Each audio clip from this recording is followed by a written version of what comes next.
भगवान श्री कृष्ण ने अर्जुन को गीता में समझाया है और ये सनातन धर्म का एक बहुत बड़ा स्तंभ है। वर्तमान में जो कर्म हम कर रहे हैं वह क्रियामाण कर्म है।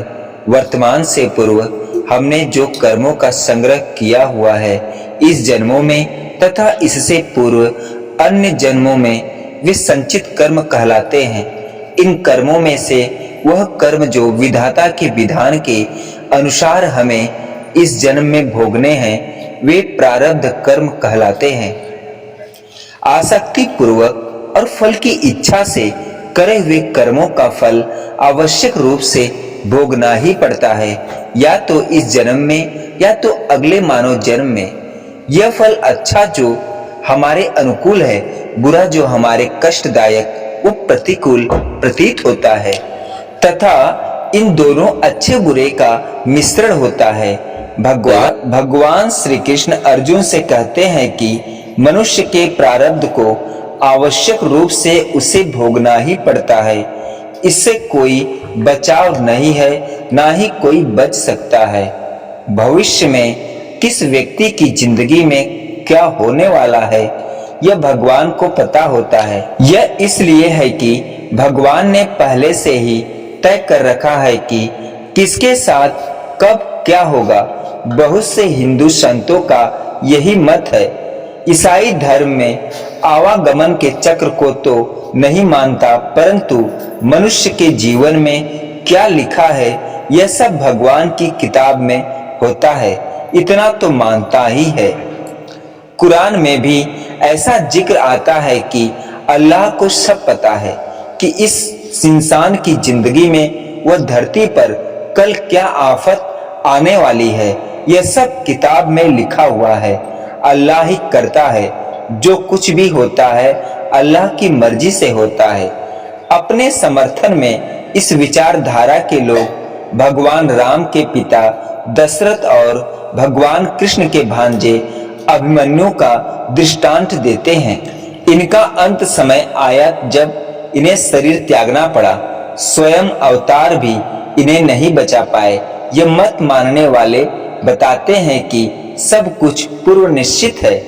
ईसा के जन्म से बहुत पहले मूसा व अन्य संतों ने बता दिया था कि मसीहा आएगा जो सूली पर चढ़ाया जाएगा और मरकर पुनः जी उठेगा, और ऐसा ही हुआ।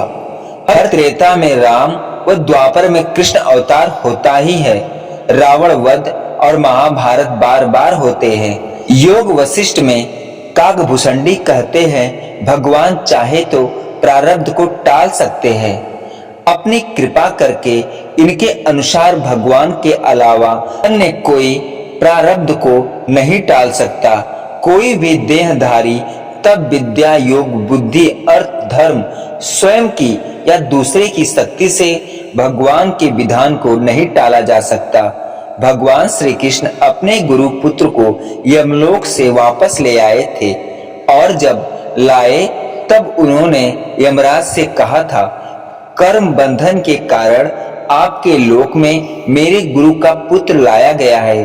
तुम मेरी आज्ञा स्वीकार करो और उसके कर्मों पर ध्यान न देकर उसे मेरे पास ले आओ। आगे भागवत में श्री कृष्ण अपने और अपने भक्तों के बारे में बताते हैं कि वह अपने भक्तों का धन धीरे धीरे छीन लेते हैं ताकि उनके भक्त धन का आश्रय छोड़ दें और पूर्ण रूप से उनके ही ऊपर आश्रित रहे। धन छीनना प्रारब्ध बदलना है। इन दोनों दृष्टांतों से तथा मार्कंडे जिनकी मृत्यु टली थी, मार्कंडे जी के जीवन से ऐसा प्रतीत होता है कि भगवान कर्म फल को भी समाप्त कर सकते हैं। यदि यह सच है तो अभिमन्यु और दशरथ जी को क्यों नहीं बचाया भगवान ने? भगवान समदर्शी नहीं है, न्याय नहीं करते। कभी तो प्रारब्ध को टाल देते हैं और कभी नहीं टालते, जबकि सब धर्मों ने भगवान को समदर्शी बताया है। परंतु गहनता से विचार करने से यह सत्य प्रतीत नहीं होता। दशरथ जी की मृत्यु पर विचार करें तो मृत्यु के समय यह राम को याद कर रहे थे। बिल्कुल सत्य है। संतों का मत है यह अपने पुत्र राम को याद कर रहे थे, पर ब्रह्म सर्वशक्तिमान राम को नहीं। दूसरे, इन्होंने भगवान से मृत्यु से अपने आप को बचाने की प्रार्थना नहीं की। यही बात अभिमन्यु की है। इसने भी कृष्ण को प्राण बचाने के लिए नहीं पुकारा, जबकि श्री कृष्ण भी उसी कुरुक्षेत्र में रण क्षेत्र में उपस्थित थे। इसके विपरीत कृष्ण के गुरु ने कृष्ण से गुरु दक्षिणा में अपने मरे हुए पुत्रों को वापस मांगा था। इसी प्रकार जब उत्तरा के गर्भ में परीक्षित को अश्वत्थामा ने मार दिया था, तब कृष्ण से प्रार्थना की गई कि वो पांडवों के कुल की रक्षा करें, गर्भ की रक्षा करें, और प्रार्थना करने पर ही उन्होंने रक्षा भी की। इसी परीक्षित को जब तक्षक सांप डसने आया रहा था, तब रक्षा के लिए कृष्ण को नहीं पुकारा गया, इसलिए वह नहीं आए। यह अलग बात है कि राजा परीक्षित को मोक्ष प्राप्त हुई तथा कृष्ण लीला समय के स्वधाम जा चुके थे। निष्कर्म यही कि प्रारब्ध भगवान व उनके संत बदल सकते हैं, यदि वे चाहें और उन्हें आर्त होकर पुकारा जाए व अनन्य रूप से उनकी शरण ग्रहण की जाए। ध्रुव, द्रौपदी, गज आदि उदाहरण है। मार्कंडे का भी उदाहरण है। प्रारब्ध परिवर्तन के लिए प्रबल प्रेम की पुकार आवश्यक है। ऐसा सब भगवान अपने भक्तों के लिए ही करते हैं। दुआएं अल्लाह सुनता है और दुआ में मुकद्दर बदल सकते हैं। कुरान और हदीस भी हमें बताती हैं, ईसाइयों की बाइबिल के अनुसार भगवान सब कुछ करने में समर्थ हैं। ईसा अपनी मृत्यु टाल सकते थे, पर उन्होंने ईश्वर के विधान को स्वीकार किया। यदि जीवन भर किसी ने भगवान की भक्ति नहीं की, शरण नहीं ग्रहण की, परंतु आपत्ति पड़ने पर उन्हें पुकारा है, तो क्या भगवान उसकी पुकार सुनेंगे? इसमें संशय प्रतीत होता है। मानव स्वभाव के अनुसार तो, परंतु भगवान हम लोगों जैसे नहीं है। भगवान तो इतने दयालु हैं कि ऐसे व्यक्तियों की प्रार्थना भी सुनते हैं। गीता में श्री कृष्ण इस प्रकार के आर्त भक्तों को भी उदार बताते हैं। कोई भी परिस्थिति हो, चाहे मृत्यु ही हो, भगवान उसे मिटा सकते हैं, परंतु इसका यह अभिप्राय नहीं है कि आगे जीवन में कोई अनचाही परिस्थिति नहीं आएगी या मृत्यु नहीं आएगी। शरीर और संसार नित्य परिवर्तनशील हैं। अच्छी और बुरी परिस्थितियां तो आएंगे ही, मृत्यु भी आएगी। परीक्षित ने फिर भी एक दिन शरीर को छोड़ा ही। चीरहरण से तो बच गई, परंतु आगे जीवन में द्रौपदी ने दुख तो देखा ही। मरे हुए लजारस को जीसस पुनः जीवित कर दिया, परंतु फिर भी एक दिन उसकी स्वाभाविक मृत्यु हुई। जो संत भगवान को प्राप्त कर चुके हैं, उन्होंने हमें सीख दी है कि भगवान से अनित्य वस्तु या परिस्थिति ना मांगे। भगवान से तो उनका प्रेम और भक्ति ही मांगी जाती है। भक्ति मिलने के बाद तो भगवान भी हमारी चरण धूलि के लिए तरसते हैं। यही कारण है कि अभिमन्यु ने युद्ध भूमि में अपनी जीवन रक्षा के लिए मामा कृष्ण को नहीं पुकारा। यहाँ तक कि अर्जुन के आग्रह पर भगवान कृष्ण द्वारा बुलाए जाने पर पुनः उसी शरीर में जीवित होना भी अस्वीकार कर दिया।